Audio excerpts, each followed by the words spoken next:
May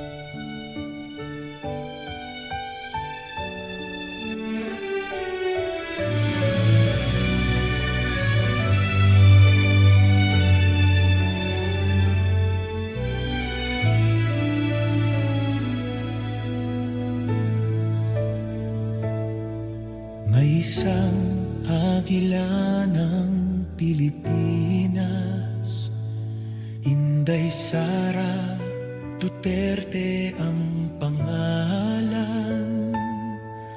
Siya ay nagmula sa Davao, lumipad na may magandang pangarap. Ngunit siya ngayon'y nababahala para sa kinabukasan ng ating bansa.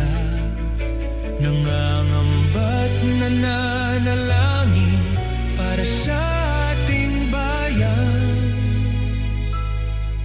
dahil sa mga buwayang naglabasan. Lipat Pilipinas, lipat, samahan ng agila.